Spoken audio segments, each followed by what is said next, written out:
دیکھیے تحسس سے کوئی کام کرنا جائز ہے.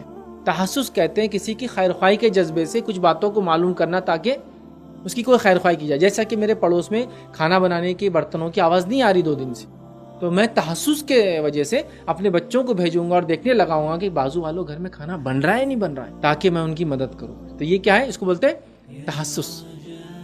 تجسس کیا ہوتا ہے؟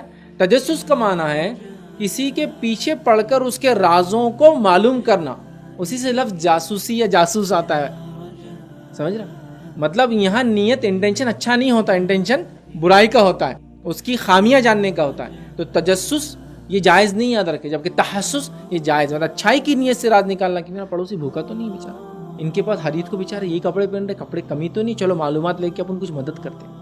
لیکن تجسس میں کیا ہے؟ چلو جاؤ بازو والے دیکھو تمہاری چاچی کیا کرے، ذرا لاؤ اس کا کوئی بھیٹ ٹٹول کی، جا کے دیکھو چاچا نے مٹھائی تو نہیں لایا، اس کے لیے ذرا معلوم کر کے آؤ، دیکھو فلاں جا کے وہ لوگ کیا کر رہے ہیں اپنے بارے میں بات. تو یہ ہے تجسس. تو جاسوسی منع ہے. تو لہٰذا بھیٹ ٹٹول مطلب ہم خاص طور سے کسی کی پرائیویٹ لائف کو جاننے کی کوشش بالکل بھی نہ کرے، جیسے کہ ہم پسند نہیں کرتے کہ ہماری پرائیویٹ لائف کوئی جانے.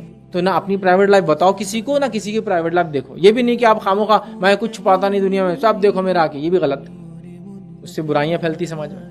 اور یہ بھی غلط ہے کہ آپ کسی کی جو پرائیویٹ لائف اس کو جھانکنے کی کوشش کریں. اللہ رب العزت نے جو تجسس اور توہمے رہنے سے ممانعت کی، اور قرآن میں سورہ حجرات سورہ نمبر 49 آیت نمبر 12 میں فرما رکھا وَلَا تَجَسَّسُوا، اور کوئی کسی کی تم میں سے کیا فرمایا اللہ نے؟ تجسس نہ کرے، کسی کے راز کے پیچھے نہ پڑے، وہ باتیں جو بتانا نہیں چاہتا اس کو جاننے کی کوشش کریت کر نہ کرے. وَلَا تَجَسَّسُوا، بس بہت عام بات.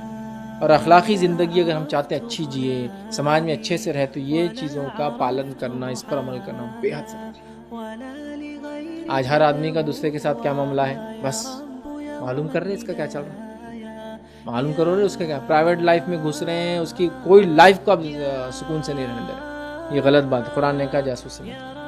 دوسری جگہ فرمایا سورہ بنی اسرائیل سورہ نمبر 17 آیت نمبر 36 میں فرمایا رکھا وَلَا تَقْفُ مَا لَيْسَ لَكَ بِهِ عِلْمٌ إِنَّ السَّمْعَ وَالْبَصَرَ وَالْفُؤَادَ كُلُّ أُولَئِكَ كَانَ عَنْهُ مسؤولا. کسی ایسی چیز کے پیچھے نہ لگو جس کا تمہیں علم نہ ہو. یقین آنکھ، کان اور دل سبھی سے باز پرس ہونے والی ہوتا. اللہ تعالیٰ ان سب چیزوں سے آج سے سوال کرنے والا ہے. تو ان چیزوں کے پیچھے نہ پڑو جس کا علم تمہیں نہیں ہے، اور وہ تمہارے علم کے احاطے میں آتی بھی نہیں ہے. جہاں پیچھے پڑھنا ہے وہاں تو پڑھتے نہیں. بچے کیا حال میں زندگی گزار رہے ہیں، تعلیم کا ان کے کیا چل رہا ہے، گھر والوں کے حال احوال کیا ہے، دینی علم کا کیا معاملہ ہے، دنیا میں کیا کر رہے ہیں، وہ سب چھوڑ دیا اور لوگوں کی پرائیویٹ لائفوں میں گھستے پڑے ہم لوگ. ہر آدمی دوسرے گھر کے سامنے بیٹھا، دروازہ کھلتے یہ سب دیکھ لیا اس نے. دوسرے سے جا کریت کے تم کام کو جاتے نا، وہاں کیسے رہتے، کیا کھاتے وہ لوگ، کون سے برانڈ یوز کرتے، فلاں، یہ سب کر رہے ہیں ہم لوگ. اپنا اپنا دیکھو بھائی، کہاں فرصت ہے کسی. تو کہا ایسی چیزوں کے پیچھے مت پڑو جس کا تمہیں علم نہیں ہے، مطلب جس کے علم حاصل کریں گے تم کو ضرورت بھی نہیں ہے، وہ تمہارا پارٹ بھی نہیں ہے. جو ہے وہ یہ ہے کہ تم اپنے حال احوال، اپنے بچوں کے حال احوال، ان کے اعمال پہ نظر رکھو. وہ چھوڑ کے دوسروں کے حال احوال اور ان کے اعمال پہ نظر رکھ رہے ہیں.